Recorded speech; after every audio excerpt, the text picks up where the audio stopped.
Alors bonjour tout le monde, merci d'être présent. Je suis content de savoir que le sujet vous intéresse, même si la famille est là, sujet pas sujet. Quand même, on a une présentation aujourd'hui qui va être pas mal dans le 30 minutes. Il y a beaucoup de contenu à couvrir, je vais tenter d'être bref pour quand même vous donner une idée un peu de la thèse complète. Alors au niveau du déroulement de la présentation, on va définir le sujet de recherche un peu plus en détail. En fait, il était, vous l'avez lu, là, mais je vais vous en reparler. L'introduction problématique. Ensuite de ça, cadre théorique, conceptuel, terminologie. On va couvrir la méthodologie, la présentation des résultats, la discussion. Terminer avec la conclusion et quelques pistes de recherche. Alors, au niveau de la définition du sujet, le sujet, ce sont les conditions pouvant favoriser le succès global d'un projet à grand déploiement en éducation où chaque élève possède un ordinateur portable. Peut-être définir un peu plus les termes, donc les conditions qui sont en fait un contexte et des circonstances qui permettent de favoriser le succès global, qui est un succès qu'on entend à tous les niveaux, donc pédagogique, technique, technologique, stratégique, administratif. D'un projet à grand déploiement. Un projet à grand déploiement, c'est un projet où il y a des centaines d'ordinateurs en utilisation, des centaines d'utilisateurs aussi. Bonjour, M. Bowen. Et où souvent, ça va être réparti géographiquement. Donc, par exemple, une commission scolaire où il y a plusieurs écoles sur le territoire, c'est un projet à grand déploiement parce qu'il y a une notion de dispersion géographique. Ensuite de ça, c'est en éducation, évidemment, on est à la faculté de sciences d'éducation, où chaque élève possède un ordinateur portable. C'est bon pour ça? Donc, au niveau de l'introduction, je vous dirais que dans les écrits, quand on lit sur l'éthique en éducation, on se rend compte qu'on ne se questionne plus nécessairement sur la nécessité ou non d'intégrer l'éthique, mais plutôt sur la manière dont elles doivent être intégrées. Il y a des investissements importants, vous le savez, qui ont été faits dans les dernières années, même les dernières décennies, au niveau d'amener de la technologie en salle de classe par dizaines de millions de dollars. Par contre, ce qu'on se rend compte, c'est que les investissements ne donnent pas toujours les résultats escomptés. Et l'idée ici, c'est un peu de voir, quand on s'attarde à chercher qu'est-ce qui peut favoriser le succès d'un projet portable, c'est de voir à quel point on peut maximiser le potentiel de ces investissements-là, d'une part, et bien sûr aussi de s'assurer qu'ils ont le plus grand impact sur l'enseignement et l'apprentissage, donc de maximiser ce potentiel-là. Il y a trois problèmes principaux, disons, qui nous ont amené, qui m'ont amené à mener cette recherche-là. Décrochage scolaire. On sait que c'est un fléau au Québec depuis plusieurs années et même chose partout dans le monde. Les projets portables semblent être un élément qui motive les enfants qui en font partie. Et donc, indirectement, ça pourrait être une solution éventuelle au décrochage scolaire. Le fossé numérique, où on se rend compte qu'il y a une inégalité au niveau de l'accès à la technologie par les enfants, souvent par des différences au niveau des moyens financiers. Mais en plus de ça, maintenant, en 2013, il y a comme une espèce de deuxième niveau au niveau du fossé numérique, où ce n'est plus seulement que l'accès à la technologie, mais aussi la compétence à les utiliser. Donc, des enfants qui ont beaucoup eu accès à la technologie, qui sont très compétents à les utiliser, alors que d'autres qui ont moins eu accès, qui ont un problème qui n'ont pas les mêmes compétences. Donc, on se trouve à créer comme deux classes d'élèves, certains compétents, d'autres non. Les compétences du 21e siècle, en fait, que moi je dis du 21e siècle ici, mais ce sont les mêmes qu'on retrouve dans le programme de formation de l'École québécoise, que ce soit le jugement critique, la créativité, des compétences vraiment plus spécifiques aux technologies aussi. Donc, on se rend compte que les projets portables pourraient être, pas une solution, mais pourraient faciliter, disons, le développement de ces compétences-là. Ce qui nous amène à la question de recherche qui est quelles sont les conditions pouvant favoriser le succès global d'un projet à grand déploiement en éducation où chaque élève possède un ordinateur portable et l'objectif général de recherche qui, lui, vise dans le fond plutôt à identifier quels sont les défis qui sont posés par ces projets-là pour finalement arriver à maximiser leur potentiel en limitant l'impact de ces défis-là. Au niveau du cadre théorique, écoutez, comme dans tout doctorat, j'ai parcouru un paquet de documentation, des centaines d'articles de publications, des rapports gouvernementaux, des rapports de recherche, des rapports sur des projets qui sont aussi similaires aux projets que j'ai étudiés. Et finalement, je me suis trouvé à monter une carte conceptuelle que je vais vous présenter à la prochaine diapositive, dans laquelle je regroupe les différents facteurs à l'intérieur de 4 catégories principales. Donc, les facteurs relatifs à la gestion du projet, les facteurs internes à l'enseignant, les facteurs relatifs au travail et les facteurs relatifs au matériel et à l'infrastructure. Vous voyez ici le cadre conceptuel. Bon, évidemment, c'est écrit assez petit parce qu'il est quand même exhaustif, là, mais je vais quand même vous faire un peu un tour rapide pour que vous sachiez un peu de quoi on parle. Donc, les facteurs relatifs à la gestion du projet, on parle de leadership, de vision de l'équipe de projet, on parle de planification, donc comment le projet est planifié. Au niveau de la communication, comment on communique les objectifs des projets aux enseignants. Au niveau du suivi, les obstacles qu'ils rencontrent, est-ce qu'on est capable de leur fournir des moyens pour surmonter ces obstacles-là? Au niveau des facteurs internes à l'enseignant, on a deux principales composantes. Donc, premièrement, l'attitude, donc l'attitude de l'enseignant vis-à-vis les technologies. Et deuxièmement, il y a une composante de compétences qui se divise finalement en deux sous-composantes, si on veut. Les compétences à utiliser les technologies, donc savoir utiliser le matériel, savoir utiliser les logiciels. Et une deuxième composante qui est plus pédagogique, savoir finalement, être compétent finalement à intégrer les technologies, ce qui est, disons, un deuxième niveau qui arrive après que le premier niveau de compétences à utiliser les technologies soit bien maîtrisé. Au niveau des facteurs relatifs au travail, on a deux composantes. Le soutien pédagogique, qui est composé du soutien à l'extérieur de la classe, que ce soit des conseillers pédagogiques, la collaboration entre pairs, les communautés de pratique, les banques de matériel pédagogique, et ainsi de suite. Et au niveau des pratiques pédagogiques, on parle plutôt du rôle de l'enseignant, de la gestion de classe, l'évaluation des apprentissages, et ainsi de suite. Au niveau de la dernière catégorie de facteurs, qui sont les facteurs relatifs au matériel et l'infrastructure, c'est tout ce qui est plus physique. Donc, les appareils, les ordinateurs, les logiciels, les périphériques. Ensuite de ça, l'infrastructure réseau. Évidemment, le réseau sans fil, on ne s'en cache pas dans un projet portable où tous les élèves ont un portable, ça devient une composante qui est quand même non négligeable. Et le soutien technique, finalement, qui aussi est très important dans le cadre des projets portables. On va tout de suite définir un peu plus la terminologie. J'ai eu des commentaires du jury qui me font penser que c'est peut-être pertinent de définir pour vous certains termes. Donc, on parle de conditions dans la question de recherche. On en a parlé, c'est des circonstances et un contexte qui sont favorables à la mise en place d'un projet. Et ces conditions-là sont modulées par des facteurs. Les facteurs, ce sont en gros les cases que vous avez vues de couleur dans le cadre conceptuel, qui, eux, peuvent être ou non un défi. Alors, quand est-ce qu'un facteur devient un défi? Ça arrive quand le facteur, finalement, peut avoir un impact négatif sur le projet portable s'il n'est pas maîtrisé, quand des mesures doivent être mises en place pour en limiter l'impact et quand la maîtrise est complexe. Par exemple, la formation continue peut, et vous allez le voir, est considérée comme un défi parce que c'est complexe dans un premier temps. On se trouve à avoir des disparités au niveau des compétences des enseignants. Il faut arriver finalement à avoir une offre qui finalement satisfait au plus grand nombre.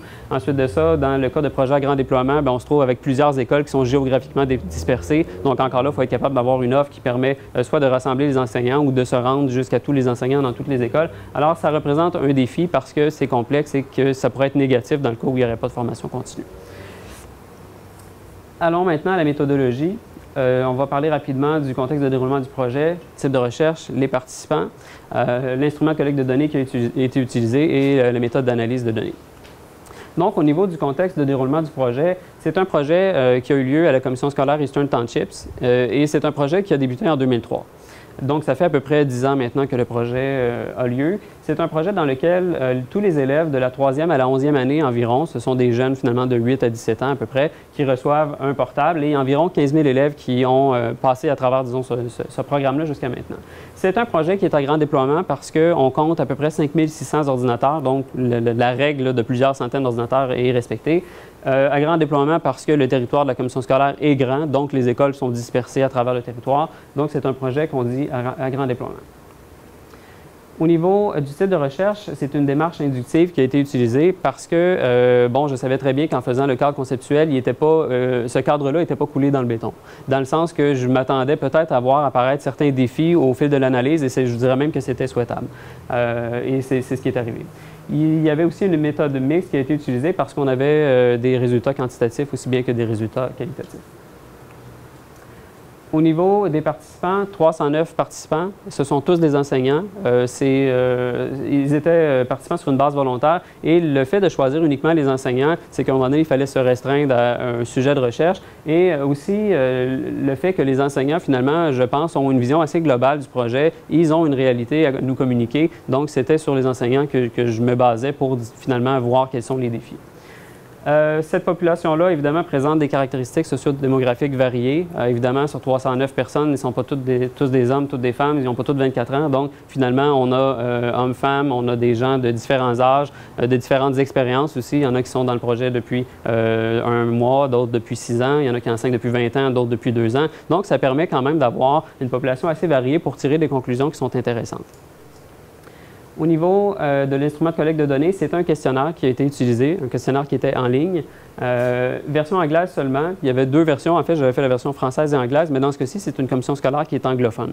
Donc, on est allé avec une seule version pour tout le monde, une version anglophone, malgré qu'il y a des répondants qui ont quand même répondu aux questions ouvertes en français, mais là, on a traduit ensuite en préservant le sens. Les questions qui ont formé ce questionnaire-là sont tirées d'une analyse de 27 questionnaires. En fait, il y a plusieurs centaines de questions qui sont ressorties de ça. Je me suis trouvé à prendre finalement les questions qui revenaient le plus souvent pour représenter certains concepts et pour couvrir de façon le plus, disons, richement possible là, le sujet d'étude. Questions fermées et questions ouvertes.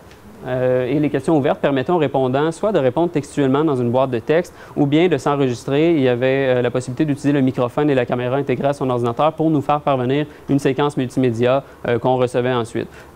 Certains l'ont utilisé, mais je vous dirais que quelques répondants tout au plus sur le total. Au niveau de l'analyse des données, il y a eu des analyses quantitatives, des tests Ki-carré et principalement des tableaux croisés dynamiques. On a croisé en fait toutes les combinaisons possibles au niveau des caractéristiques sociodémographiques pour voir si des tendances ressortaient. Par exemple, est-ce que les femmes qui enseignent depuis 20 ans présentent des résultats qui sont intéressants? On a finalement croisé tout ça. Dans la thèse, c'est présenté quand vous regardez. Évidemment, ici, il y a 142 pages de résultats. Je n'ai malheureusement pas le temps en une demi-heure de vous faire le tour, mais quand même, les résultats marquants vont être présentés. Au niveau des analyses qualitatives, c'est une analyse qui a été faite selon un index initial des catégories, selon Van der Maren. En fait, j'ai pris le cadre conceptuel que vous avez vu tantôt, duquel j'ai bâti une liste de codes et le contenu a été analysé avec, en fait, a été codé avec les codes qui ont été tirés de ce cadre conceptuel-là.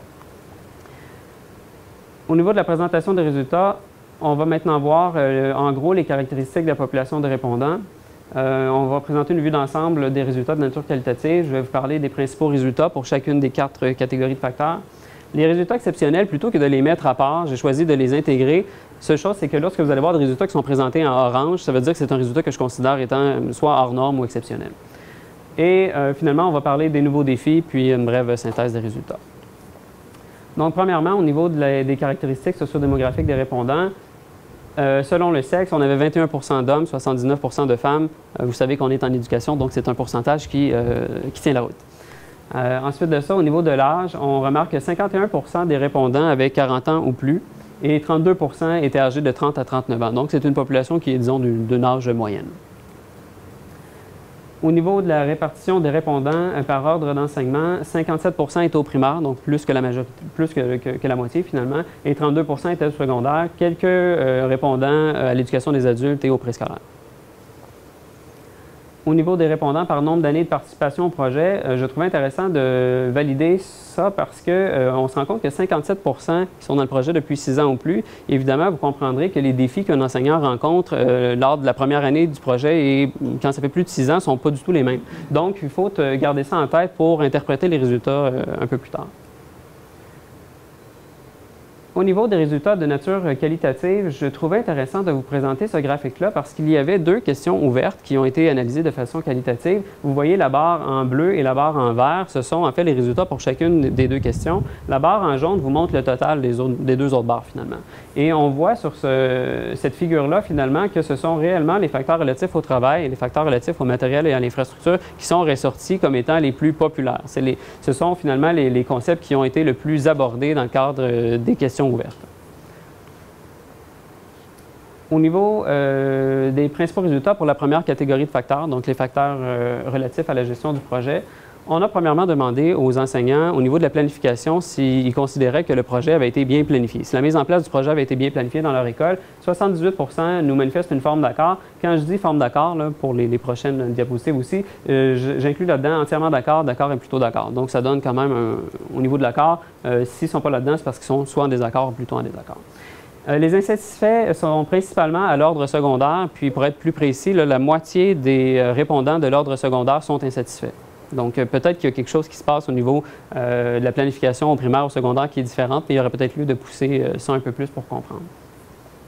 Au niveau de la communication, on leur demandait est-ce que vous avez l'impression que les objectifs du projet vous sont communiqués? Avez-vous l'impression qu'on vous tient informé au sujet du projet? 58 manifestent une forme d'accord contre 42 qui sont en désaccord. C'est pas mauvais. Maintenant, on pourrait s'attendre à peut-être une amélioration à ce niveau-là. Il faut comprendre que c'est un projet à grand déploiement. Je vous le disais tantôt, plusieurs écoles. Ça veut dire qu'entrer en contact avec tous les enseignants de toutes les écoles, ça peut présenter un obstacle. Maintenant, il y aurait peut-être lieu du côté de l'ETSB de voir à quel point on pourrait peut-être rendre plus fluide cette communication-là et dans de futurs projets. Au niveau du suivi, on demandait aux enseignants, lorsque vous rencontrez des obstacles, est-ce que vous avez l'impression qu'on comprend ce que vous vivez et qu'on vous fournit des moyens pour surmonter ces obstacles-là? 79 manifestent une forme d'accord. Vous voyez un résultat en orange ici, ça veut dire que ce résultat-là est considéré comme étant hors norme. Effectivement, c'est près de 8 enseignants sur 10 qui ont l'impression qu'on se préoccupe de ce qu'ils rencontrent comme obstacle et qu'on leur fournit les moyens. Vous comprendrez que dans un cadre scolaire, il y a un paquet de choses autres que le projet portable, donc de savoir qu'ils sont pris en charge au niveau du projet portable, je pense que c'est quelque chose qui est assez bien du côté de l'ETSB. Et encore une fois, les enseignants du secondaire, par contre, sont davantage insatisfaits que ceux du primaire. Alors, peut-être encore une fois qu'il y a probablement quelque chose au niveau des deux ordres d'enseignement. Au niveau de la deuxième catégorie de facteurs, les facteurs internes à l'enseignant, on a posé une question au niveau de l'attitude. Ce n'était pas une question au niveau de l'attitude vis-à-vis l'éthique, mais plutôt une question, en fait, on leur a demandé quel est votre enthousiasme par rapport au projet portable de l'ETSB. Ils ont été 92 à nous dire, ben oui, je suis enthousiaste par rapport au projet de l'ETSB, ce qui, vous en conviendrez, est quand même très bon. Là. Ça veut dire que presque tous les enseignants sont contents de faire partie du projet. Au niveau de l'environnement professionnel, on leur demandait, est-ce que vous avez l'impression que votre environnement professionnel soutient vos efforts à intégrer l'éthique?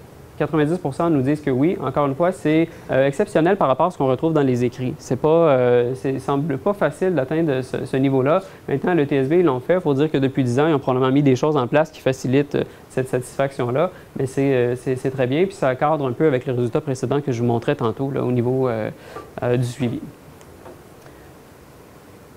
On leur demandait ensuite, au niveau des compétences, quel est votre sentiment de confiance et à quel point êtes-vous confortable à intégrer l'éthique dans votre enseignement. On ne parle pas ici de l'utilisation d'éthique, mais vraiment de l'intégration d'éthique, qui est comme le deuxième niveau. Et 90 nous ont donné une réponse sous forme d'accord, ce qui est aussi exceptionnel par rapport à ce qu'on trouve dans les écrits. Le niveau de compétence intégrée l'éthique s'atteint habituellement assez, disons, après une assez longue période dans le cadre d'un projet portable. Et dans ce cas-ci, bien, ils sont arrivés. Évidemment, 57 des répondants étaient dans le projet depuis 6 ans ou plus. Ça a probablement aidé à présenter ce résultat-là, mais c'est quelque chose qui est très bien.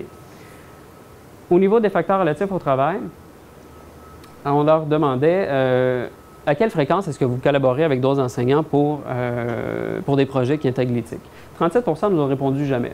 Je trouvais que c'était peu. Maintenant, je comprends qu'ils ont un paquet d'autres choses à faire dans le cadre de leur enseignement. Sauf que peut-être qu'il y aurait lieu de voir est-ce qu'on peut créer de nouvelles occasions parce que la littérature nous dit, les écrits nous disent finalement que de permettre des moments de collaboration entre les enseignants pourrait permettre de créer de nouveaux savoirs, d'améliorer les compétences. Donc, ce serait même éventuellement un mode de formation continue, potentiellement. Au niveau de la formation à l'intégration de l'éthique à l'université, on leur demandait est-ce que dans le cadre de votre parcours universitaire, vous avez appris à intégrer l'éthique? Bon, 66 non. Maintenant, ce résultat est facilement explicable. Il faut savoir que les enseignants n'étaient pas tous âgés de 22 ans, donc frais sortis de l'université. Donc, plusieurs d'entre eux, c'était même pas une question de savoir si, au moment où ils ont étudié, ce programme-là existait. Et il faut aussi savoir qu'à l'Université de Montréal, même ici en éducation, je pense que c'est en enseignement du français où on n'a pas encore de cours à ce jour en intégration d'éthique. Donc, c'est fort possible qu'on ait 66 des gens qui n'aient jamais appris à intégrer l'éthique. Au niveau de la formation continue, on leur a posé plusieurs questions, dont deux plus intéressantes. Est-ce que la formation qui vous est offerte à l'ETSB répond à vos besoins et est en lien avec vos objectifs? 71 nous ont manifesté une forme d'accord. Et est-ce que vous aimeriez assister à davantage de formation continue? Oui, à 74 Ça nous laisse comprendre qu'ils sont satisfaits, en gros, de la formation, puis qu'au-delà de ça, ils souhaiteraient en avoir encore plus. Au niveau du mode de formation continue préféré, on leur a demandé quel est le mode que vous souhaiteriez avoir pour recevoir la formation continue, que ce soit des discussions en groupe, des conférences, des démonstrations, du mentorat, etc. Et ils ont été 52 donc en majorité, à demander des démonstrations en personne. Mais le résultat qui surprend un peu, c'est celui qui arrive au deuxième rang, le mentorat, qui est, en tout cas moi, je l'ai lu dans les écrits, qui est là, mais qui est, disons, de plus en plus populaire. Et de savoir que 20 donc un enseignant sur 5 souhaiterait avoir du mentorat, j'ai trouvé ça intéressant parce que quelque quelque part, c'est un mode de formation continue qui est beaucoup plus individualisé. Ça prend l'enseignant par la main et ça s'attarde vraiment à ses besoins particuliers, de sorte qu'on comprend que les enseignants aimeraient avoir un soutien qui est plus personnalisé. Au niveau de la gestion de classe, on leur demandait est-ce que vous considérez que le projet portable rend plus difficile votre gestion de classe? Dans les écrits, on voit à plusieurs reprises, Don Levy, entre autres, dans plusieurs articles, nous dit que la gestion de classe est plus difficile en général en contexte de projet portable. Par contre, ici, il ne semble pas que c'est le cas. 56% quand même nous ont dit que c'était aucune barrière à l'intégration des technologies et 15% ont dit que c'était une barrière modérée ou significative, ce qui est un résultat réellement, je pense, exceptionnel ici. Au qualitatif, il est quand même ressorti à plusieurs reprises là, le cas de distraction, donc les jeunes sont distraits par tout ce que la technologie offre et la gestion de classe plus difficile à 14 reprises. Mais c'est quand même, c'est significatif, oui, mais quand on compare, disons, aux problèmes matériels qu'on va voir tantôt, c'est bien peu. On leur a ensuite demandé, est-ce que vous avez l'impression que les TIC vous permettent de sauver du temps? Et là, ils ont été 87% à nous dire oui, ce qui est quand même bien. Et sachant toujours que ça fait plusieurs années qu'ils sont dans le projet, on se dit, bon, ben, comme ça fait longtemps qu'ils sont dans le projet, ils ont développé probablement des méthodes qui leur permettent effectivement de sauver du temps. Par contre, au niveau du qualitatif, les cas de reliés au manque de temps sont revenus à plusieurs reprises. Et paradoxalement, la prochaine question qui leur a été posée, on leur a demandé, est-ce que le manque de temps pour préparer des leçons qui intègrent les TIC est une barrière justement à l'intégration des TIC? Et vous voyez que les résultats sont plus que nuancés. Là. On a presque le quart des enseignants dans chacune des catégories. Ce qui fait que là, on se dit, bon, ils nous disent que ça leur permet de sauver du temps. En même temps, ils nous disent qu'il manque de temps pour créer des leçons. Il y aurait probablement lieu de creuser là, cet aspect-là parce qu'on n'avait pas beaucoup de questions sur le temps en tant que tel, mais ce serait intéressant de peut-être poser plus de questions dans une future recherche pour voir vraiment au niveau du temps, est-ce que c'est parce qu'il y en a qui ont développé, disons, des pratiques qui leur permettent de sauver du temps, donc de créer des leçons sans manquer de temps. En tout cas, bref, il y a quelque chose à regarder à ce niveau-là. Ensuite de ça, on leur demandait au niveau des TIC, est-ce que vous pensez que les TIC permettent de responsabiliser les élèves face à leur apprentissage? C'est un concept qui revient beaucoup dans les écrits. 69% quand même nous ont manifesté une forme d'accord, ce qui est intéressant. Et toujours dans le même ordre d'idée, est-ce que les TIC vous permettent de différencier votre enseignement? Donc, est-ce qu'ils vous permettent d'offrir un style d'enseignement plus individualisé pour chacun de vos élèves finalement? Et 91% quand même nous ont dit qu'ils étaient en accord avec le concept. Par contre, est-ce que les TIC vous permettent de passer plus de temps avec les élèves en difficulté? Il semble pas que ce soit le cas, en tout cas pas en général. 38% des enseignants nous disent être en désaccord avec ça. Donc, il faudrait peut-être voir, là, ou en fait, peut-être que les TIC sont tout simplement pas adaptés à tous les contextes. Puis effectivement, il y a un moment donné où, si les enfants ont des difficultés, peut-être que ce n'est pas les TIC qui sont la solution à 100%. Finalement, la dernière catégorie de facteurs, donc les facteurs relatifs au matériel et à l'infrastructure. Au niveau des problèmes matériels, vous avez ici le résultat le plus marquant de tout ce projet doctoral-là. Donc, à 56%, ils nous ont dit que les problèmes matériels, c'est une barrière modérée ou significative. Et c'est le code aussi qui est vraiment le plus fréquemment rencontré dans toutes les analyses qualitatives confondues. Ça s'explique par contre par probablement un fait qui est celui, bon, je l'ai dit à plusieurs reprises, le projet dure depuis 10 ans. Il faut comprendre que les ordinateurs n'ont pas une durée de vie infinie. Ce qui fait qu'à un moment donné, quand ça fait 3, 4, 5 ans que le portable est en utilisation, surtout dans des classes, disons une école primaire où les enfants amènent ça à gauche, à droite, il faut comprendre que, bon, il peut y avoir des bris. Et dans ce cas-ci, c'est quand même une commission scolaire qui est publique. Alors, ce n'est pas les parents qui ont fourni l'argent. Ils ont eu des fonds probablement à travers des subventions. Et bon, peut-être qu'on est rendu au renouvellement, ces subventions-là n'étaient pas disponibles, ce qui fait qu'ils se retrouvent avec des appareils qui sont vieillissants et de là, un paquet de problèmes matériels finalement s'annonce et les enseignants voient ça évidemment comme une barrière parce que quand tu commences une leçon puis que finalement tu as le quart des élèves qui ne peuvent pas participer, bien évidemment c'est fâchant puis ça distrait l'enseignant de sa tâche d'enseignement plutôt à une tâche de régler les problèmes matériels. Au niveau des problèmes logiciels, 44% nous disent que c'est une barrière modérée ou significative. Je pense qu'on peut quand même attribuer ça aux appareils vieillissants. Évidemment, si les appareils sont vieux, les applications sont moins stables, le système d'exploitation est moins stable aussi. Il y a peut-être autre chose aussi qui rentre, mais c'est quand même en lien avec ce qu'on vient de voir au niveau des problèmes matériels. Au niveau du soutien technique, on leur demandait est-ce que le manque de soutien technique est une barrière à ce que vous intégriez les TIC? ils nous ont dit à 25 % que c'est une barrière modérée ou significative. C'est aussi un code qui a été paru à plusieurs reprises dans les analyses qualitatives. À plusieurs moments, ils nous ont parlé du soutien technique qui était déficient. Il faut savoir que, bon, dans un projet à grand déploiement comme celui de l'ETSB, encore une fois, parfois un technicien va avoir jusqu'à 3 ou 4 écoles sous sa responsabilité. Si le technicien vient une journée par semaine le lundi, puis que le prof a un problème le mardi, vous comprendrez que ça va au lundi suivant pour qu'il y ait une solution, là. Alors à ce moment-là, ça devient un peu problématique et il y a des solutions à ça, notamment avoir des espèces de squads d'élèves qui sont peut-être plus techno, qui pourraient aider l'enseignant, disons même lors des cours, pour que l'enseignant puisse encore une fois se concentrer sur la tâche d'enseignement et non pas régler tous les petits problèmes techniques qui surviennent. Au niveau des unités de remplacement, une unité de remplacement, pour vous expliquer, là, ce sont une série de portables qui sont finalement disponibles en prêt lorsqu'un portable est défectueux ou qu'un élève a oublié son portable. On a des portables qu'on peut prêter temporairement.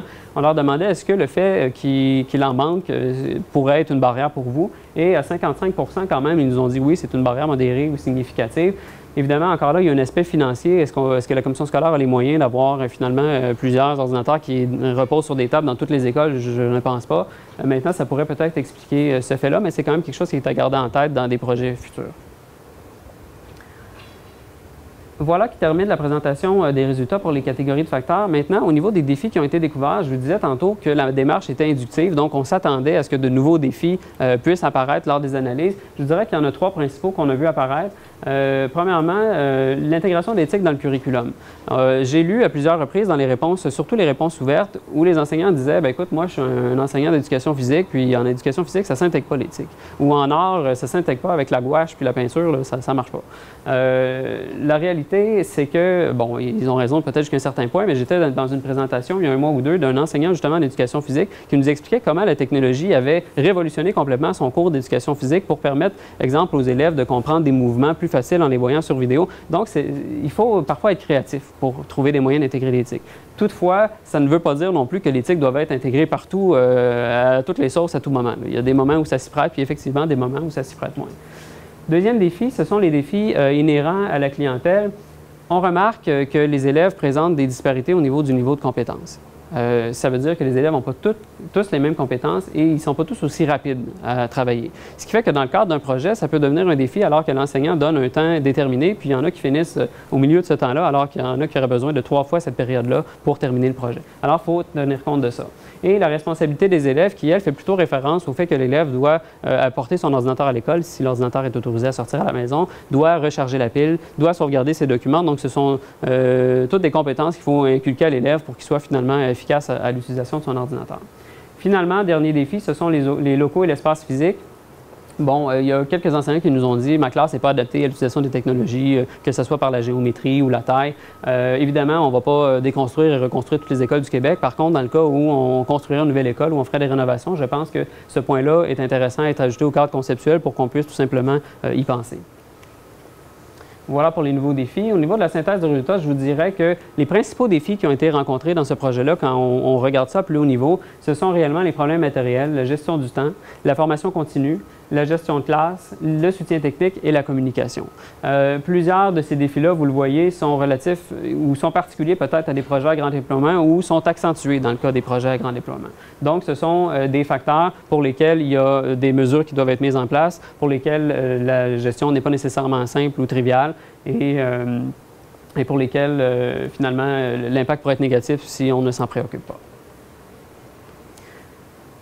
Donc, en conclusion, je vous dirais qu'à l'issue de ce travail de recherche-là, je considère que les projets portables peuvent effectivement être une solution aux différents problèmes présentés au départ, si les conditions, par contre, sont favorables au succès. Ça veut dire qu'à ce moment-là, les facteurs qui ont été présentés, il faut mettre les énergies pour limiter les impacts négatifs des différents facteurs. Il faut mettre des mesures en place. Il faut s'assurer, finalement, que ce tout-là, finalement, tienne ensemble puis qu'on prenne les mesures nécessaires. Il faut surtout contrôler l'impact de l'occurrence des défis dans un projet comme celui-là qui est à grand déploiement. Bien, évidemment, je vous disais tantôt qu'il y avait plusieurs réalités, la dispersion géographique, tout ça qui fait en sorte que c'est d'autant plus complexe que dans un projet où on aurait, par exemple, une seule classe. Alors, au niveau des pistes de recherche futures, je vous dirais que j'ai été surpris de voir à quel point les enseignants de l'ETSB sont qualifiés. On le voyait tantôt au niveau, entre autres, des compétences en intégration d'éthique. Je serais très curieux de mener peut-être une recherche parallèle ou d'approfondir cette recherche-là pour voir quels sont les moyens qui ont été mis en place pour arriver, même si ça fait 10 ans, il reste qu'au-delà de ça, ils sont arrivés à qualifier les enseignants de très belle façon. Et je pense que ça pourrait être intéressant de voir de quelle façon ils s'y sont pris pour y arriver. Et deuxièmement, je vous dirais que, en général, on se questionne souvent sur la perception des enseignants, la perception des élèves, des gens à l'intérieur de l'école par rapport au projet portable, mais rarement, on va voir au niveau des parents. Est-ce que les parents ont l'impression qu'au niveau du développement et au niveau de la motivation de leur enfant, ça fait une réelle différence? Donc, peut-être qu'il serait intéressant de mener une recherche un peu plus complémentaire où on irait finalement sonder un peu plus les parents à voir qu'est-ce qu'ils retiennent de cette expérience-là. Et sur ça, je vous remercie de votre très belle écoute.